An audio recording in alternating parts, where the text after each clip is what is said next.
नमस्कार दोस्तों, पंजाब केसरी राजस्थान की राजनीतिक चर्चा में मैं आपका दोस्त और होस्ट राहुल आप सभी का बहुत बहुत स्वागत करता हूं। दोस्तों, जैसा आप सभी जानते हैं, एक थप्पड़ कांड ने पूरे राजस्थान को सुलगा कर रख दिया है। देवली उनियारा में एसडीएम अमित कुमार चौधरी को थप्पड़ मारने वाले नरेश मीणा के खिलाफ पुलिस ने हत्या के प्रयास सहित 10 गंभीर धाराओं में मामले दर्ज किए हैं। उपचुनाव में वोटिंग के दौरान नरेश मीणा द्वारा एसडीएम अमित कुमार चौधरी को थप्पड़ मारने के मामले में अब भी बवाल जो है वो मचा हुआ है। नरेश मीणा को गुरुवार को गिरफ्तार कर जयपुर लाया गया। कोर्ट में उनकी पेशी भी हुई। वहीं एसडीएम अमित कुमार चौधरी ने नरेश के खिलाफ एफआईआर दर्ज करवाई है। पुलिस ने नरेश के खिलाफ हत्या के प्रयास सहित 10 धाराओं में मुकदमा दर्ज किया है। इनमें 8 धाराएं नए बीएनएस कानून और 2 पूर्व के आईपीसी कानून के तहत जोड़ी गई है।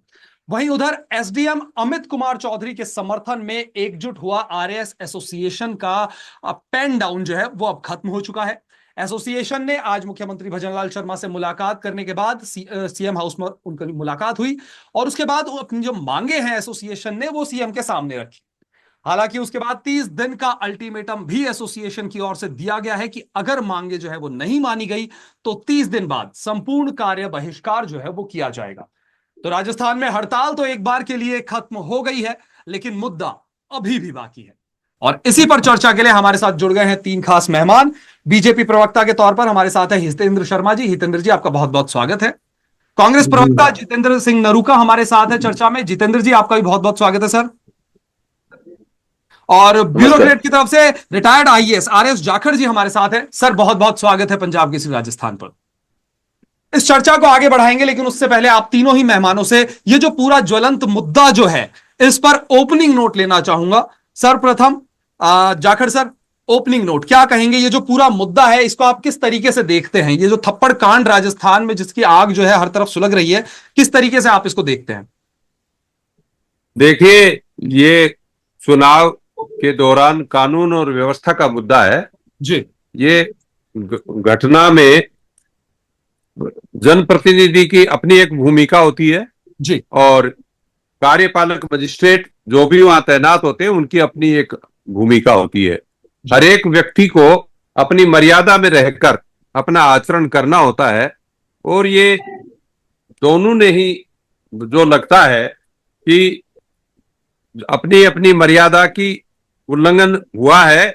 कार्यपालक मजिस्ट्रेट अपना कार्य कर रहा है तो उसका ये कोई भी बात है वो आवेश में आके कहने की बजाय एक शालीनता से भी बात की जा सकती है और इसका निराकरण शालीनता से और संवाद से ही होता है। जी। कोई भी कानून हाथ में लेने का अधिकार किसी को भी नहीं है। जी। हितेंद्र जी, ओपनिंग नोट सर। देखिए, ये जो घटना हुई ये बहुत ही दुखद और निंदनीय घटना है। ये प्रायोजित घटना थी, पहले से पूर्व नियोजित तरीके से इस घटना की कुछ उपद्रवियों ने तैयारी कर रखी थी। वहां पे जितने भी लोग इस घटनाक्रम के शिकार हुए हैं इसमें सभी लोग, वो गांव के लोग, पीड़ित लोग हैं। वो भोले भाले गांव वालों को धोखे से बरगलाकर उनके आंदोलन को हाईजैक कर लिया है इन लोगों ने। और 50 से अधिक लोग जो गिरफ्तार हुए हैं वो बाहर के लोग हैं जिनका उस विधानसभा से कोई लेना देना नहीं है। तो ब्यूरोक्रेसी अपना काम कर रही थी, निष्पक्ष फेयर चुनाव कराने का प्रयास कर रही थी, लोगों की समस्याओं का समाधान करते हुए उनके लिए वोटिंग का प्रयास किया जा रहा था, मगर ये एक प्रायोजित तरीके से पूरी घटना घटी है जिसकी हम कड़े शब्दों में निंदा करते हैं। जितेंद्र जी, ओपनिंग नोट सर। लोकतंत्र में, इस लोकतांत्रिक व्यवस्था में इस तरह की घटना कोई जगह नहीं है। लेकिन अभी हमारे साथी बीजेपी के प्रवक्ता जो बता रहे थे कि प्रायोजित घटना थी, बट मैं बताना चाहूंगा ये एक गांव वालों की मूल समस्या थी और मूल समस्या की वजह से इस घटना का एक ये रूप जो चेंज हुआ और ये इस पे तो सरकार का फेलियर साबित होना पाया गया इसमें कि जब कलेक्टर साहिबा को सूचना दे दी गई थी जनप्रतिनिधि के द्वारा कि इस तरीके से इनको बड़ी समस्या है, उसके बाद भी आपने समस्या को गंभीर नहीं लिया गया जी। तो ये ठीक है कि इस तरीके से नरेश मीणा को नहीं करना चाहिए। मैं भी बहुत इसकी निंदा करता हूं और कोई स्थान नहीं है, लेकिन इसमें सरकार का फेलियर साबित होना पाया गया है कि सरकार जब इलेक्शन जब होता है तो ये सारी जिम्मेदारी जो होती है एक आपके कि सरकार से अलग हटके इस व्यवस्था में इसमें मुख्य रूप से कलेक्टर जो होते हैं, कलेक्टर का अहम रोल होता है। कलेक्टर साहिबा को जब मैसेज मिल गया तो उनको इसको जिम्मेदारी का पूर्णतः निर्वहन करते हुए और वहां अपनी टीम तरीके से वहां किसी को भेजना चाहिए था, जिससे कि आज इतना बड़ा बखाड़ा नहीं होता, और ये बहुत ही दुर्भाग्यपूर्ण है। जी जितेंद्र जी चर्चा को शुरू करेंगे। जितेंद्र जी, आपसे ही सबसे पहले सवाल लूंगा। जिस तरीके से आपने कहा कि एक कलेक्टर की जो जिम्मेदारी है चुनाव के दौरान बहुत बड़ी जिम्मेदारी होती है, और लेकिन उनका जो जवाब आया है, कलेक्टर साहिबा का जो जवाब है, उन्होंने कहा अगर हम उस वक्त एक्शन लेते, हमने बहुत शालीनता से धैर्य का परिचय दिया ताकि उस वक्त कुछ गलत घटनाक्रम ना हो, चुनाव जो है वो शांतिपूर्वक ढंग से संपन्न हो जाते। क्योंकि जैसे ही नरेश मीणा की गिरफ्तारी हुई उसके बाद जिस तरीके का बवाल काटा गया है वो आप सभी के सामने है। तो उनका यह कहना था कि इसी वजह से हमने चुनाव ताकि शांति से संपन्न हो जाए, इसी वजह से हमने नरेश मीणा को उस वक्त गिरफ्तार नहीं किया, ना कुछ इस तरह की कोई हरकत की, ना कोई एक्शन लिया। क्या कहेंगे? कलेक्टर साहब इस तरीके की बात रखने से पहले उनको जब ये मैसेज मिला कि इस गांव को बड़ी दिक्कत है, तो वो अपनी उपस्थिति दर्ज करा के या जिम्मेदार व्यक्ति दर्ज करा के और वही समस्या का निवारण या उनको एक आश्वस्त कर देते कि नेक्स्ट ऐसी आपको कोई समस्या नहीं आएगी, जो भी करके एक आश्वस्त तौर पे आप यदि कर देते तो इसको इस तरीके से ये एक अंजाम तक नहीं पहुंचता। तो सबसे पहले कलेक्टर साहिबा को अपने इससे पल्ला नहीं झाड़ना चाहिए। कलेक्टर साहिबा यहाँ एक मुझे नहीं लगता कि कलेक्टर की भूमिका में उन्होंने काम किया। कलेक्टर साहिबा ने एक पार्टी के नुमाइंदाई के तौर पे उन्होंने यहाँ एक काम किया है, जो कि बहुत ही दुर्भाग्यपूर्ण है। लोकतंत्र में इसी को बिल्कुल जगह नहीं है। और आज जब ये इस तरीके से लोकतांत्रिक व्यवस्था में, क्या आप मुझे बताइए, इससे पहले इस लोकतांत्रिक व्यवस्था में क्या अपनी बात रखने का क्या अधिकार नहीं है? क्या इससे पहले कहीं और भी बहुत काफी जगह जब चुनाव हुए और ऐसे बहुत सारे उदाहरण देखने को मिले कि गांवों ने चुनाव का बहिष्कार किया है जी। तो उससे पहले सरकारों ने यदि अच्छे तरीके से इस पे अमल किया होता, प्रशासक की भूमिका में वो यदि नजर आते, तो निश्चित रूप से ये एक जो आग की चिंगारी है, आग जो आज टोंक 3 जो सलग रहा है, जल रहा है, तो ये पूरी जिम्मेदारी, और मैं घोर निंदा करता हूं प्रशासन की कि आपको देना चाहिए था। आप प्रशासक की भूमिका में नहीं थे, आप पार्टी के एक प्रतिनिधि के तौर पे, पार्टी नुमाइंदा के तौर पे आप वहां काम कर रहे थे। आपके बयान से सिर्फ पन्ना झाड़ने से काम नहीं चलेगा, आपको मौके पे वहां मौके की संभालना। चलिए हितेंद्र जी क्या कहेंगे सर? ये जो आरोप जो है जितेंद्र जी लगा रहे हैं कि पार्टी की नुमाइंदगी जो है कलेक्टर साहिबा कर रही थी, क्या कहेंगे? देखिए, अगर कलेक्टर साहिबा पार्टी की नुमाइंदगी कर रही होती तो वो उस समय वहां पहुंचती, भारतीय जनता पार्टी की तरफ से, सरकार की तरफ से घोषणा कर देती वहां पे कि भाई हम इस चीज को सॉल्व कर देंगे, और वो सारे मत भारतीय जनता पार्टी को दिला देती। मगर वो एक प्रशासक के तौर पे, एक चुनाव कराने की जिम्मेदारी के तौर पे वहां किसी भी तरह की कोई घोषणा नहीं कर सकती है। इतनी सी, ये बहुत सामान्य सी बात है कि जब चुनाव आचार संहिता लगी हुई है उस समय पे कोई भी ऐसी घोषणा जिससे कि सीधा जन लाभ पहुंच रहा हो नहीं की जा सकती थी। इसलिए कलेक्टर साहिबा वहां नहीं गई। कानून व्यवस्था को संभालना प्रशासन की जिम्मेदारी थी। कानून व्यवस्था के मद्देनजर वहां पे जो उचित समझा प्रशासन ने कि हिंसा ना फैले, इस प्रयास को करते हुए उन्होंने जो उचित लगा वो किया। फिर भी दुर्भाग्यपूर्ण तरीके से हिंसा वहां फैली, हिंसा को हम लोगों ने काबू में किया, और जो भी अपराधी और दोषी हैं नहीं बख्शे जाएंगे। हमारे सरकार के मंत्री मतदान के बाद वहां पे गए हैं, उन्होंने सारी परिस्थितियों का जायजा लिया है और ग्रामीणों की सभी वाजिब और जायज मांगों पे सरकार गंभीरता पूर्वक विचार करके पूरी करेगी। जी हितेंद्र जी, लेकिन वहीं पूर्व सीएम अशोक गहलोत की अगर बात करें तो उनका कहना है कि नरेश मीणा किसकी शय से चुनाव में खड़े हुए, इसकी जानकारी भी पीसीसी ले रही है। बीजेपी पर भी उन्होंने आरोप लगाए हैं, क्या कहेंगे? देखिए, ये तो गहलोत साहब बेहतर तरीके से बता सकते हैं, क्योंकि पूरा चुनाव कैंपेन आपने देखा हो नरेश मीणा जी का, तो उन्होंने जो पूरा चुनाव कैंपेन करा है वो तो पायलट साहब, गहलोत साहब और डोटासरा जी के नाम पे करा है कि पायलट साहब, गहलोत साहब, डोटासरा जी मुझे चुनाव लड़ाना चाहते थे, मैं उनके आशीर्वाद से चुनाव लड़ रहा हूं। ये तो हरीश की मीणा जो वहां के सांसद है, उन्होंने 8 करोड़ रुपए लेके टिकट बेच दिया, इससे आहत होकर उन्होंने चुनाव लड़ा। कांग्रेस को अपनी आंतरिक स्थिति स्पष्ट करनी चाहिए कि नरेश जी मीणा सही बोल रहे या गलत। कांग्रेस के किसी भी नेता ने इस चीज को नहीं बोला कि हमने पैसे लेके टिकट नहीं दिया, वो तो आहत कांग्रेस से हुए, हमें कहां बीच में घसीटते हैं दोनों साहब उनकी आपस की लड़ाई में।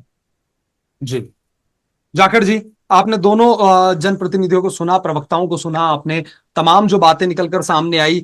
जितेंद्र जी का कहना है कि कलेक्टर साहिबा जो है वो पार्टी की नुमाइंदगी कर रही थी, उसको लेकर आपसे स्टेटमेंट लेना चाहूंगा। साथ ही जो तमाम जो है आरएस एसोसिएशन की तरफ से जो मांगे रखी गई है, 3 मुख्य मांगे हैं, उनमें मैं आपको बता दूं, अभियुक्त को कड़ी से कड़ी सजा, दूसरी मांग है फील्ड में जो कार्यरत अधिकारी हैं उनको गनमैन जो है वो प्रोवाइड करवाया जाए, साथ ही ऑफिशियल प्रोटेक्शन एक्ट जो है उसे राजस्थान में लागू किया जाए। ये 3 बड़ी मांगे हैं आरएस एसोसिएशन की। इन मांगों को लेकर क्या स्टेटमेंट है आपका?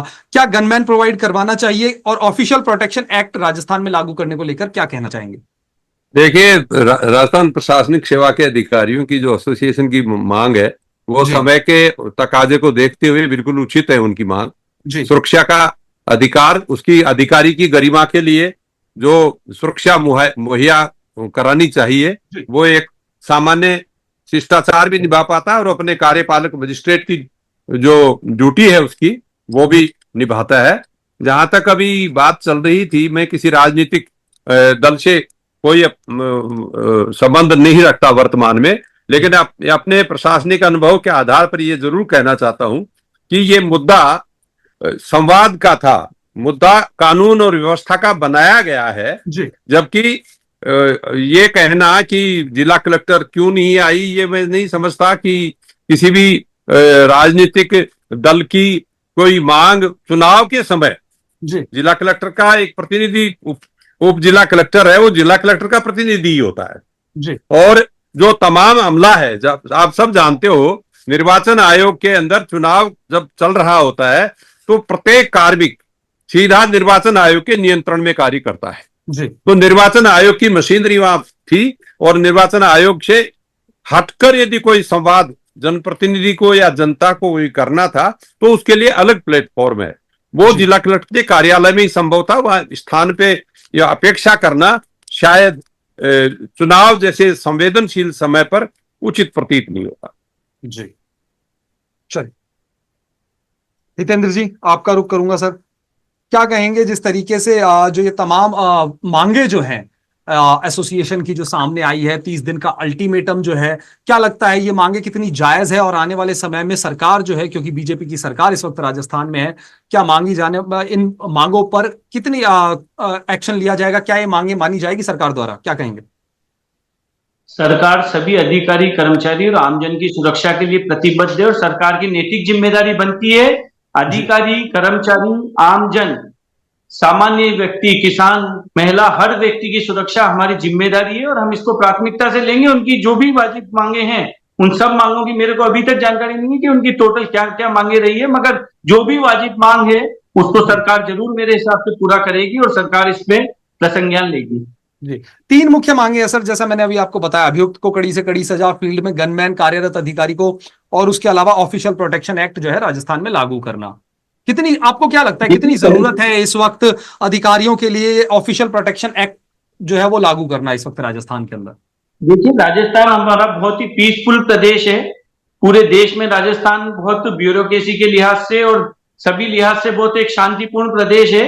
तो यहाँ पे ऐसा कुछ नहीं है कि बहुत अराजक या नक्सली माहौल है। एक आध छुटपुट घटना को अगर हम छोड़ दें तो पूरे राजस्थान को हम लोग इस परिप्रेक्ष्य में ना देखें, पूरे राजस्थान में बहुत ही शांति और कानून व्यवस्था कायम है और आने वाले समय पे इस एक आध घटना को छोड़ के वापिस से सब कुछ सही रहेगा। फिर भी जिसको अगर सुरक्षा की आवश्यकता सरकार महसूस करती है तो उन सब लोगों को सरकार सुरक्षा देगी। जी, चलिए जितेंद्र जी, आपका रुख करूंगा सर। नरेश मीणा को लेकर तमाम जो आपने आरोप है कलेक्टर साहिबा के ऊपर लगाए, जिसका जवाब भी अभी आरएस जाखड़ सर ने दिया, जो जवाब था कि वही इलेक्शन कमीशन के अंतर्गत था पूरा मामला, वहां पर उनसे बातचीत करना संभव नहीं था। अगर बातचीत करनी थी तो उनके ऑफिस में जाके वो बातचीत संभव थी।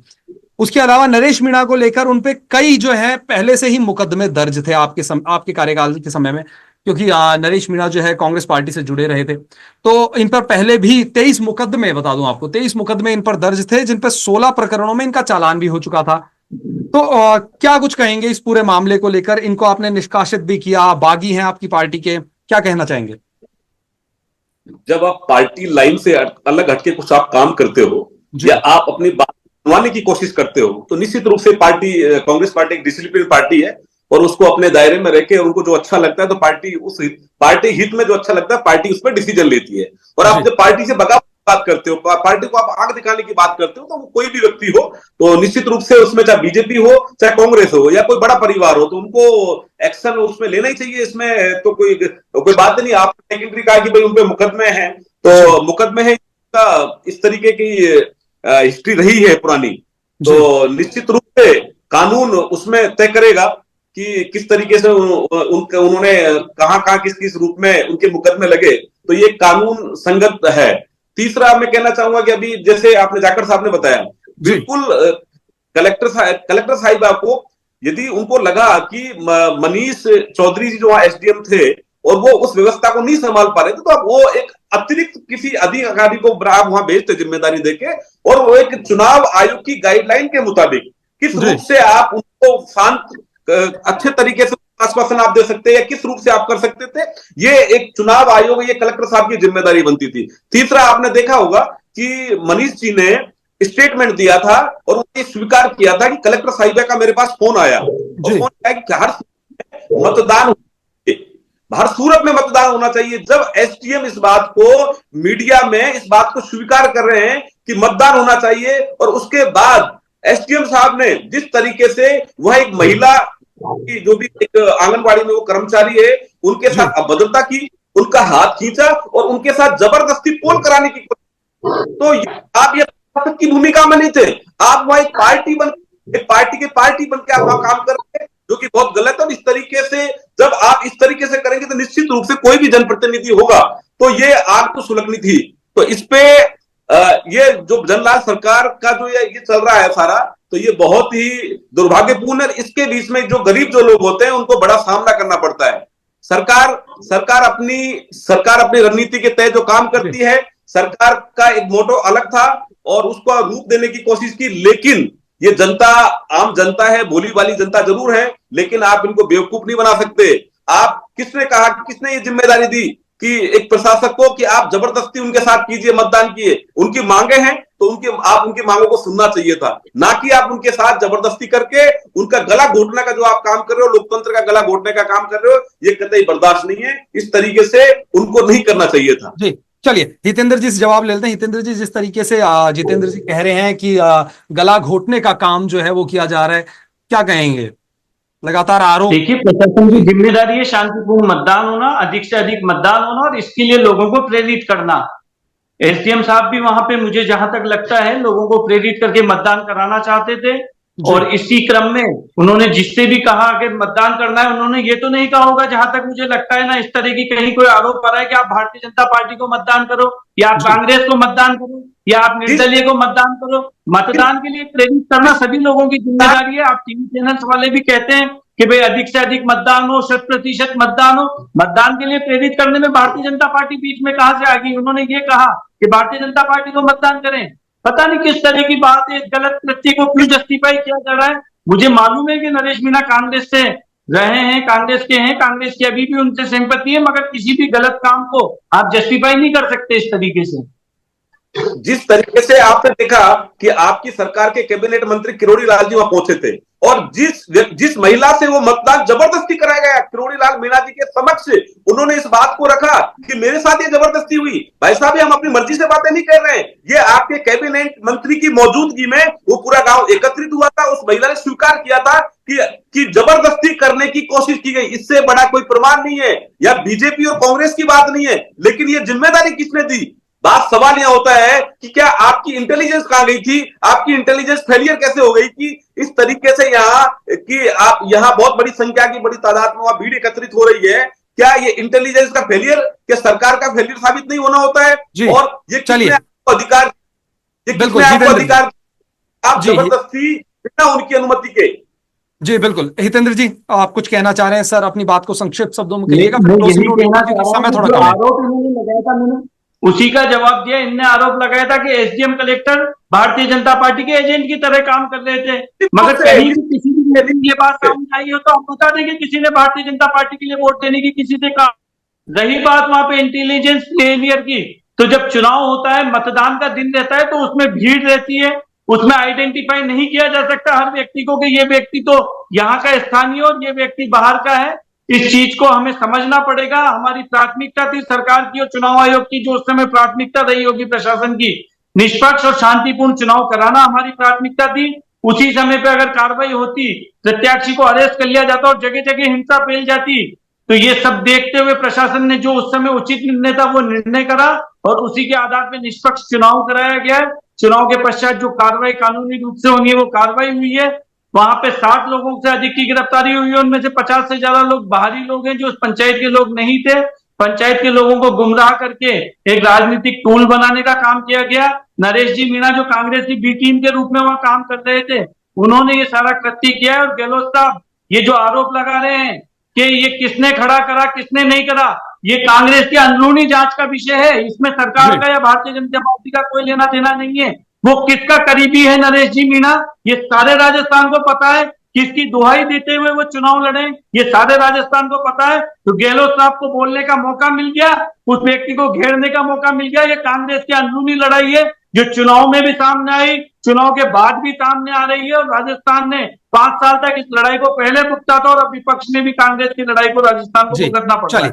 चलिए हितेंद्र जी, समय की थोड़ी कमी है, इसीलिए चलते चलते आप तीनों ही मेहमानों से पूरे इस मसले को लेकर क्लोजिंग नोट लेना चाहूंगा कि आज के समय में जो है कितना जरूरी जो है ये जो मांगे हैं, उनमें से ऑफिशियल प्रोटेक्शन एक्ट अपने आप में एक बड़ी मांग है सरकार से। कितनी जरूरी है ये मांग, और इस तरह से हाथ उठा देना किसी कर्मचारी के ऊपर, ये कितना गलत है।